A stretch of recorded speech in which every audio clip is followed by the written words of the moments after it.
Nos encontramos en el Evangelio de Mateo, es el Evangelio de Mateo y es el capítulo 5, Evangelio de Mateo capítulo 5. En esta ocasión consideramos los primeros dos versículos del Evangelio de Mateo, el capítulo 5, Evangelio de Mateo capítulo 5, los dos primeros versículos de este pasaje tan importante de la Escritura que conocemos de aquí al capítulo final, capítulo 7, como el Sermón del Monte o el Sermón de la Montaña.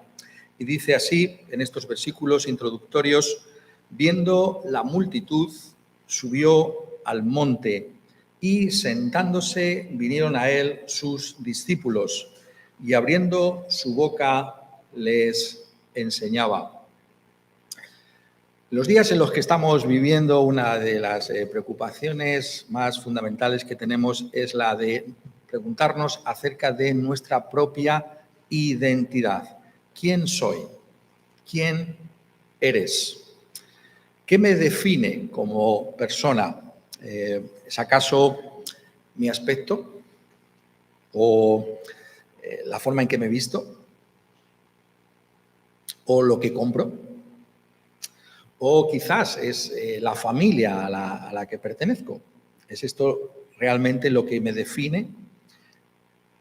Quizá el lugar donde nací o el lugar donde vivo o el género.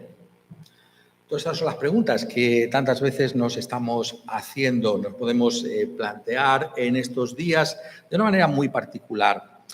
Dios, nos dice la Escritura, ha salvado a un pueblo, a su iglesia, para que refleje una identidad particular, la de Dios mismo, la de ser hechos conforme a la imagen de nuestro Señor Jesucristo. El apóstol Pablo, cuando reflexiona sobre lo que significa la salvación, nos menciona lo fundamental de la misma, y es el propósito de esa salvación cuando dice en Romanos 8:29: porque a los que antes conoció, también los predestinó para que fuesen hechos conformes a la imagen de su Hijo, para que Él sea el primogénito entre muchos hermanos. ¿Por qué te salvó Dios? Si tú eres cristiano, Él te salvó para que seas hecho conforme, de acuerdo a la imagen del Señor Jesucristo. Esta salvación tan gloriosa, esta salvación tan extraordinaria, que hunde sus raíces en la eternidad, que tenemos en el tiempo y en el espacio, en la persona del Señor Jesucristo, aquel que murió en una cruz a favor de pecadores como nosotros, aquel que resucitó, aquel que ha ascendido, aquel que ha enviado el Espíritu Santo. El propósito de esa gran obra de Dios en Cristo Jesús, que nos es transmitida ahora por el Espíritu Santo, es que tú y yo seamos hechos como el Señor Jesucristo. Y esto jamás podemos olvidarlo. El sentido de nuestra salvación es reflejar al Señor Jesucristo, ser hechos como el Señor Jesucristo. ¿Cuál es tu identidad? La respuesta sería: es Cristo Jesús. Hay otras cosas que me definen, por supuesto, hay otras cosas que tienen una influencia en mi vida, en mi trasfondo, por supuesto, la familia o el lugar del que procedo, el lugar donde vivo, tiene algo que decir, pero aquel que es creyente tiene que estar seguro de esa realidad final. Seremos hechos de una manera perfecta como Cristo Jesús cuando estemos con Él, y ahora la ambición es ser más y más como nuestro Señor Jesucristo. Y este propósito de nuestra salvación está de acuerdo con el propósito que Dios tuvo al crearnos. Dice en el capítulo 1 del libro de Génesis que Dios afirmó: hagamos al hombre a nuestra imagen, conforme a nuestra semejanza. Y creó Dios al hombre a su imagen, a imagen de Dios lo creó, varón y hembra los creó. Por tanto, nosotros somos conformados a esa imagen que Dios ha puesto en nosotros, la imagen de Dios desde la creación, ahora en Cristo Jesús. Esa imagen quedó dañada por el pecado, y ser cristiano significa que esa imagen de Dios en nosotros es restaurada en Cristo Jesús. Esa es la gran obra de Cristo Jesús. Aquella creación que fue dañada por el pecado, esa creación es renovada, recreada por el Señor Jesucristo, y esa imagen es la que nosotros, si somos Iglesia de Dios, vamos a llevar por toda la eternidad, la imagen de nuestro Señor Jesucristo.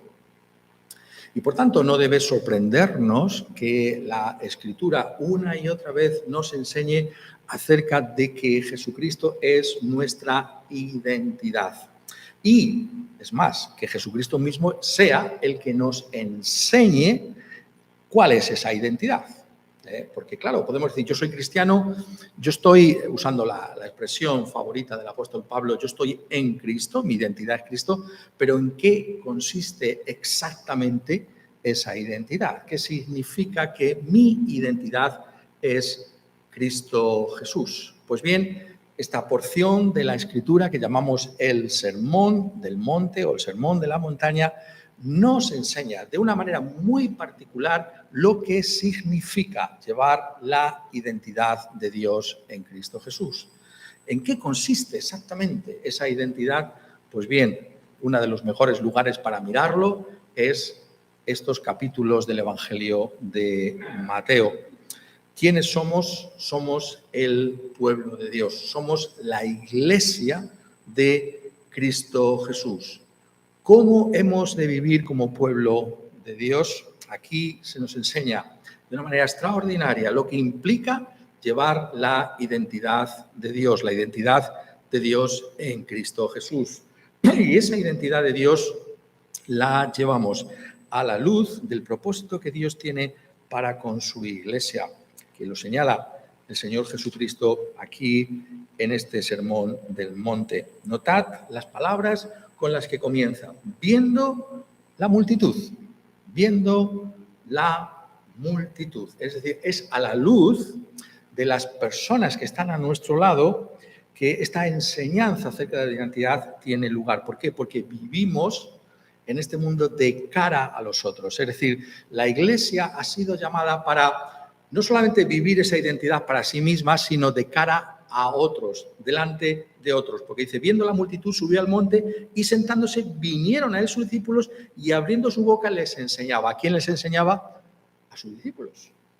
Mirad, esto es lo que significa ser mis discípulos. Aquí lo tenéis, pero es viendo a la multitud, delante de todos. Y esto queda de una manera muy clara, seguro que muchos lo conocéis, estos versículos, cuando después de haber definido de una manera clara y evidente lo que significa la obra de Dios en nosotros, lo que llamamos las bienaventuranzas, dice en los siguientes versículos, a partir del versículo 13, vosotros sois la sal de la tierra, pero si la sal se desvaneciere, ¿con qué será salada? No sirve más para nada, sino para ser echada fuera y hollada por los hombres. Vosotros sois la luz del mundo. Una ciudad asentada sobre un monte no se puede esconder, ni se enciende una luz y se pone debajo de un almud, sino sobre el candelero y alumbra a todos los que están en casa. Así alumbre vuestra luz delante de los hombres, para que vean vuestras buenas obras y glorifiquen a vuestro Padre que está en los cielos.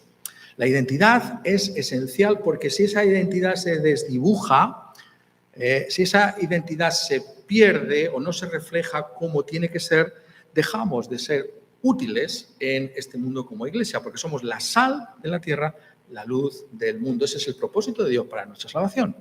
Pongo otra manera, Dios, cuando tú conociste a Cristo Jesús, te podía haber llevado inmediatamente a su presencia. De hecho, Dios lleva a algunas personas inmediatamente a su presencia en cuanto le conocen. Pero ¿por qué nos ha dejado a nosotros aquí tanto tiempo? Para que vivamos nuestra identidad como Iglesia, para que seamos la sal de la tierra, la luz del mundo. Esa es tu responsabilidad. Esa es nuestra responsabilidad. Notad cómo habla en plural. Constantemente estamos viendo que esta identidad no es no es, estoy enfatizando últimamente, no es simplemente algo individualista, yo soy cristiano, no, formo parte de una iglesia, formo parte de una comunidad y como tal doy ese testimonio. Por tanto, la relevancia de nuestra identidad tiene que ver con aquellos que están también a nuestro lado. Solo si apuntamos a este objetivo de ser como el Señor Jesucristo enseña aquí, podremos ser esa sal y esa luz en el mundo. Y ese tiene que ser nuestro objetivo, manifestar lo que Cristo Jesús ha traído en esa salvación, en lo que implica ser sus discípulos para vivir de esa manera en este mundo. Viendo la multitud, dice, subió al monte. ¿Por qué es importante detenernos tan detalladamente en lo que dice aquí? Porque, como se suele decir, la escritura no va apuntada sin hilo. Mateo, el autor de este evangelio, quiere enseñar algo fundamental para entenderlo por medio de esa expresión subió al monte. ¿Por qué es eso así tan importante? Porque el evangelio de Mateo fue escrito fundamentalmente para el pueblo judío. Para el pueblo judío. Nuestro Señor Jesucristo era un judío. Los apóstoles eran judíos. ¿Y cuál era la identidad del pueblo judío? La ley de Moisés. ¿Qué define a Israel? El Pentateuco. ¿Dónde recibió Moisés la ley? Éxodo nos dice que fue en el monte Sinaí. Subió al monte. Pues bien, hay otro aquí, está diciendo Mateo, que también sube a un monte. Y está trayendo este contraste o este paralelismo creativo entre, por un lado, Moisés y, por otro lado, uno que va a demostrar Mateo que es más grande que Moisés incluso, que es nuestro Señor Jesucristo. Subió al monte. ¿Quién subió al monte? Moisés, sí, pero es ahora a este monte de Galilea al que sube nuestro Señor Jesucristo. Moisés subió al monte para recibir el libro del pacto que define al pueblo de Dios en el Antiguo Testamento. Claro, cuando vemos esos 10 mandamientos, esa es la identidad. No matarás. El pueblo de Dios se define por vivir a la luz de ese mandamiento. Pues bien, he aquí un legislador más grande y más glorioso y más excelente que el mismo Moisés, que va a enseñar de la misma manera a su pueblo. De la misma manera que Moisés subió al Sinaí, Cristo sube a este monte para impartir su propia enseñanza.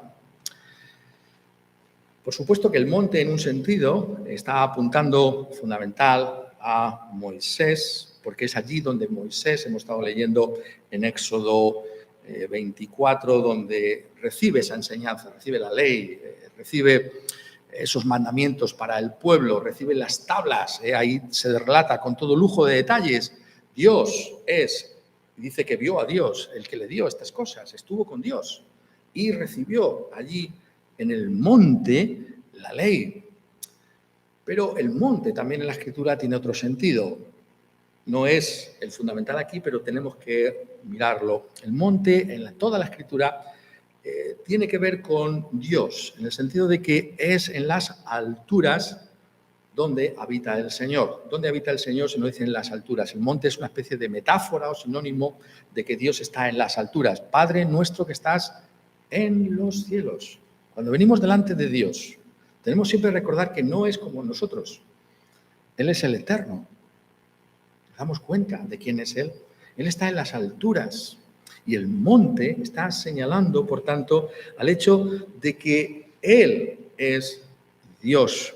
Y que desde esa altura Dios es el que viene a nosotros, condesciende a revelarse a nosotros, a traer su propia palabra. No es Moisés el que de alguna manera dice, mira, yo voy a ver si invento algunas leyes para gobernar a este pueblo tan ingobernable que me ha tocado, ¿no? No, es Dios el que revela su ley. Le da las tablas a Moisés. Es algo que viene de lo alto. Es Dios el que baja, el que condesciende al monte. Constantemente se nos dice cómo Dios desciende a ese monte para enseñar a Moisés. ¿Y qué es lo que trae esta idea? La idea es que es algo sobrenatural. La enseñanza de Dios a través de Moisés y ahora a través de Cristo Jesús es algo sobrenatural. No contranatural, pero sí sobrenatural. Es decir, es algo que viene de lo alto. Es algo que tantas veces nos va a sorprender, pero también nos va a consolar. Porque es algo que viene de Dios. No es algo que nosotros hemos inventado, sino que es algo divino y por tanto va a hacernos bien como ninguna otra cosa. Por eso los salmistas, lo notaréis, constantemente usan esta metáfora, ¿no? Quizá el salmo más conocido sea el 121. ¿De dónde viene mi socorro? Alzo mis ojos a los montes. ¿De dónde viene mi socorro? Mi socorro viene de Jehová, que hizo los cielos y la tierra.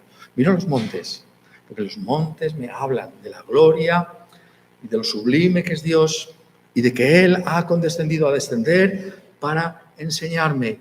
Y al igual que Moisés recibió esa ley, allí en ese monte, nuestro Señor Jesucristo, está aquí indicando Mateo, nos enseña cómo Dios hecho carne, como aquel al que subimos a ese monte de la enseñanza que Él trae para nosotros.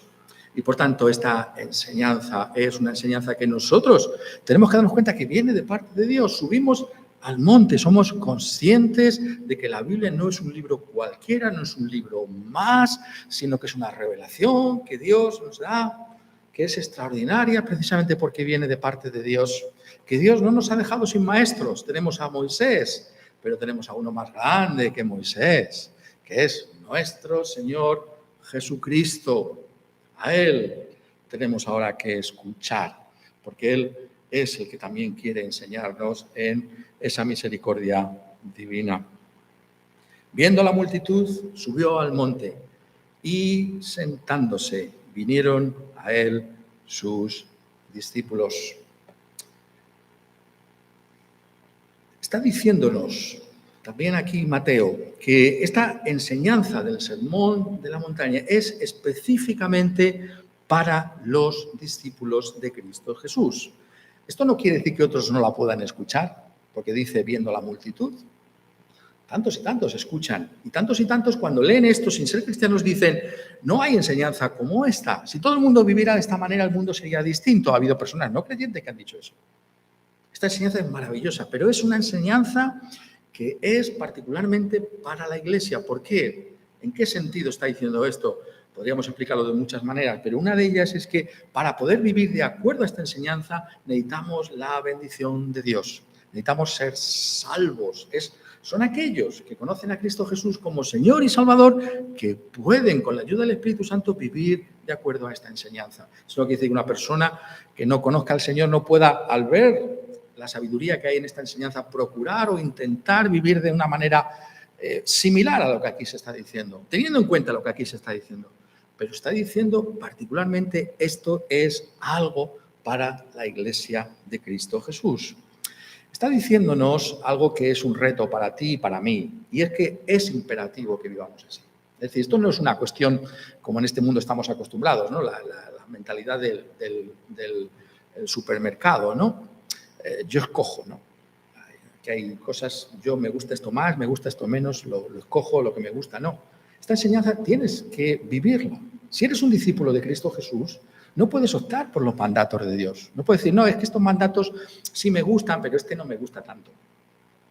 Esta enseñanza es integral. El discípulo de Cristo Jesús el discipulado es integral, es decir, abarca toda la esfera de nuestra vida. No hay compartimentos estancos en la vida cristiana. Bueno, esto es para Dios y esto es para mí. No, toda tu vida.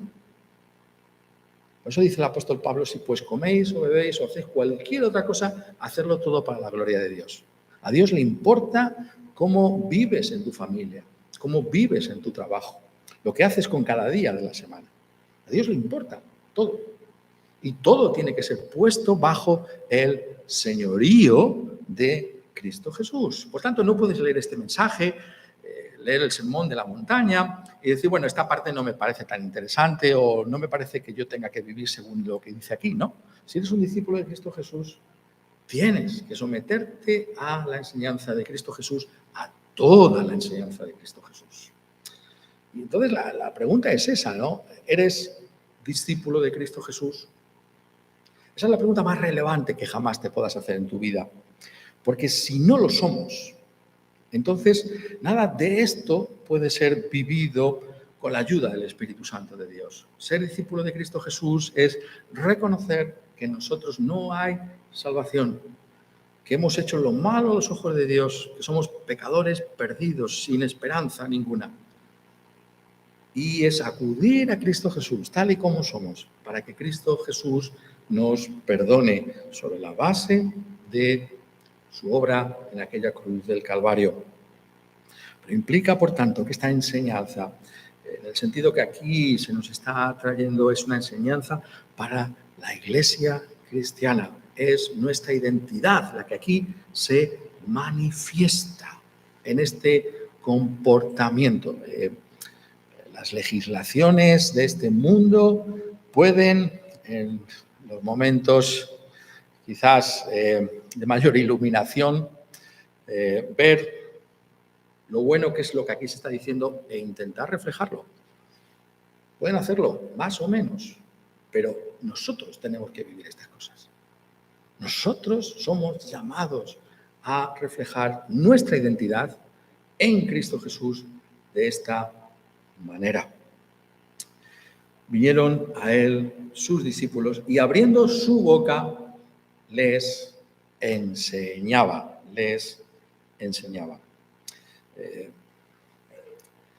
Todo esto, como estoy diciendo, es muy interesante porque hay que verlo con la mentalidad de Mateo. Claro, por eso estamos aquí, ¿no? Porque, claro, ¿qué va a hacer Cristo? Enseñar. No, pero es que no quiere decir solamente que enseñaba. Está haciendo un contraste, recordad siempre, con Moisés. ¿Qué se nos dice de Moisés? Bueno, pues lo podemos incluso leer detenidamente en Éxodo 24 y en el versículo 12. Entonces Jehová dijo a Moisés, sube a mí al monte y espera allá y te daré tablas de piedra y la ley y mandamientos que he escrito para enseñarles. Una posición pasiva, obediente pero pasiva. Sube y espera. Espera. Moisés, pero tiene que esperar. Y te daré.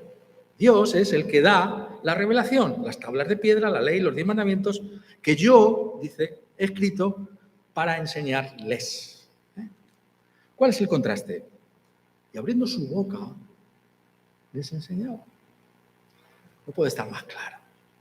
Moisés es grande, sí, pero hay uno que es excelente.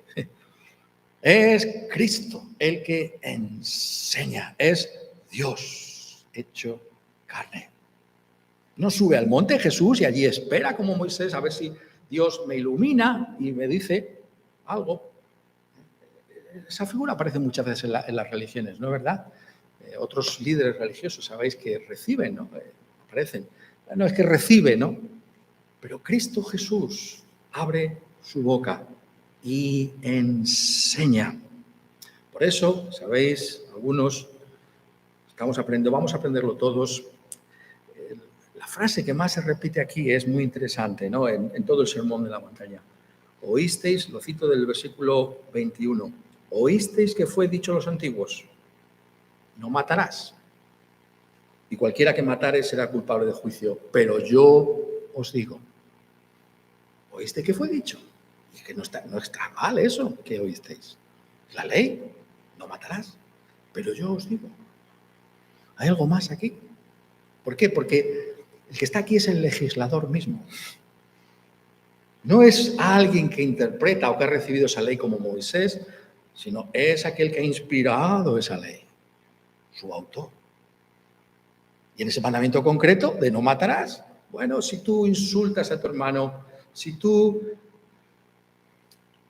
faltas al respeto a tu hermano, entonces has infringido el mandamiento. ¿Quién dice eso? aquel que conoce el corazón de las personas, porque es Dios, Cristo, que no solamente ve la acción externa, sino lo que hay en cada uno de nuestros corazones. Oíste que os fue dicho, pero yo os digo. Oíste que fue dicho, pero yo os digo. Leedlo constantemente. Oíste que fue dicho, pero yo os digo. ¿Pero quién es este? ¿Quién es este? Este es alguien al que tenemos que escuchar. Y no podemos sino escucharle. ¿Por qué? Porque tiene una autoridad como ningún otro. Es muy interesante la conclusión del sermón. ¿Qué dijo la gente cuando escuchó este sermón de la montaña? Dice, capítulo 7, versículo 28, y cuando terminó Jesús estas palabras, la gente se admiraba de su doctrina. ¿Por qué se admirarían? ¿Por qué? Mateo en este caso contesta para nosotros. Porque les enseñaba como quien tiene autoridad y no como los escribas. Aquí está la gloria de Cristo. Es un maestro con autoridad, es Dios encarnado. Lo que Él está diciendo es para nuestro bien. Nos está indicando cómo salvarnos y nos está diciendo cómo vivimos esa salvación que Él ha traído en su propia persona. Hay aquí una autoridad divina a la que tenemos que someternos y lo hacemos con alegría, porque no hay ninguno como Él que pueda cuidar de nosotros, que pueda traer sentido a nuestra vida. Somos conscientes de la autoridad de Cristo y les enseñaba. Por tanto, la enseñanza que Jesús imparte tiene autoridad de por sí. Él es el Hijo de Dios. Muy interesante, ¿verdad? Mirarlo, y os animo a que lo hagáis en vuestras casas, si tenéis un momento después, comparando otra vez, leyendo otra vez detenidamente Éxodo 24, pero es muy interesante cuando dice en Éxodo 24 que cuando subieron al monte, vieron a Dios. Vieron a Dios. Vieron a Dios en el monte de Sinaí. Y aquí estaba Dios, en ese monte de Galilea. Dios hecho carne. Es un privilegio infinitamente más glorioso que incluso aquel que le fue concedido a Moisés y a sus compañeros. Porque Cristo es Dios encarnado, ha descendido a nosotros. Dios mismo, para enseñarnos, para estar con nosotros. Y nos enseña en el monte y nos enseña a la orilla del mar de Galilea. La condescendencia de Dios. Subieron al monte, pero también Cristo baja. Y está con todos, en todos los lugares donde estos se encuentran, para hacernos bien, para salvarnos, para traer esa palabra, para hacerla familiar y cercana a cada uno de nosotros. Y esa enseñanza es la enseñanza de aquel que ha venido a salvarnos. Es imposible leer Éxodo 24 sin que algo muy chocante llame nuestra atención, que se nos dice aquí tantas veces que no podemos sino notarlo. Dice entonces, leyendo el versículo 8, Éxodo 24, tomó la sangre y roció sobre el pueblo y dijo, he aquí la sangre del pacto que Jehová ha hecho con vosotros sobre todas estas cosas. Ese pacto tenía una ceremonia extraña, ¿no? La sangre de animales que habían sido sacrificados tenía que ser rociada sobre ese libro y sobre ese pacto y sobre esas personas. Y esto es curioso. Quizá muchas veces, como estamos tan familiarizados a la Biblia, no damos cuenta de lo curioso que es esto. ¿Cómo?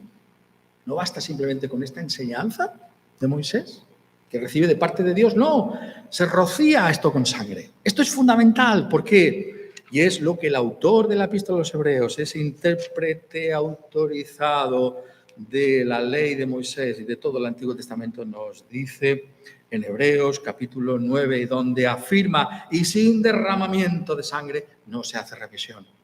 No solamente necesitamos a un maestro, necesitamos a un redentor. La enseñanza de Cristo Jesús es eficaz porque Cristo Jesús nos ha comprado con su sangre, nos ha lavado de nuestros pecados con su propia sangre, para que ahora nosotros podamos vivir conforme a la voluntad de Dios, podamos llevar la imagen de Dios restaurada en cada uno de nosotros, podamos ser como Cristo Jesús.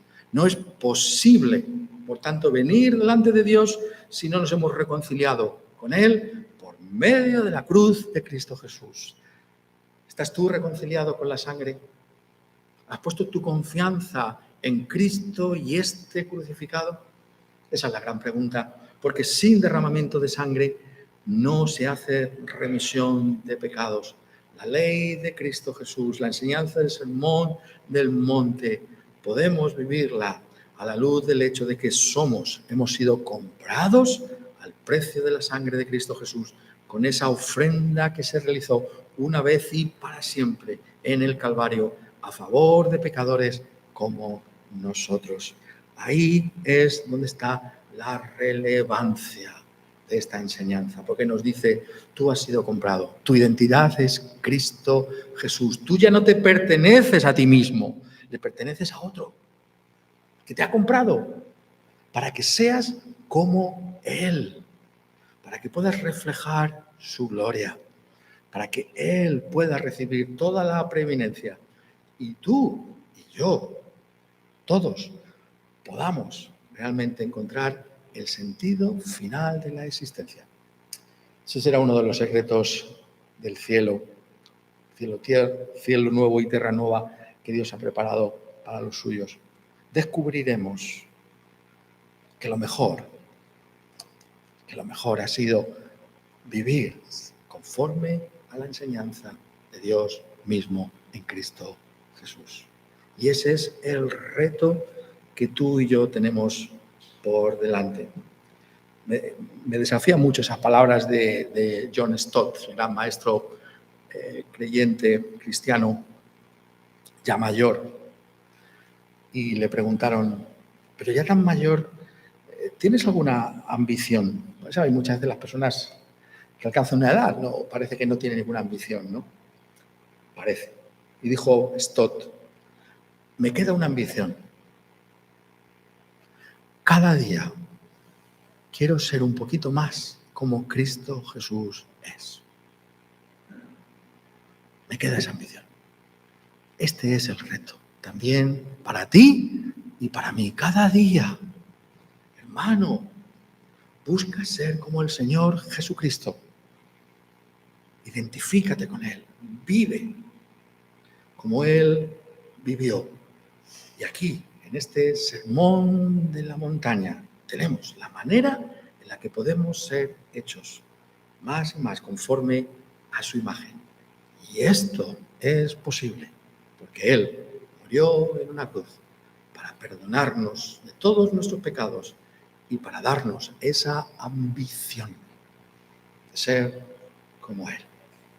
Señor, nos ayude para que podamos escuchar a este Maestro y podamos, con la ayuda de su Espíritu, vivir de esta manera. Amén.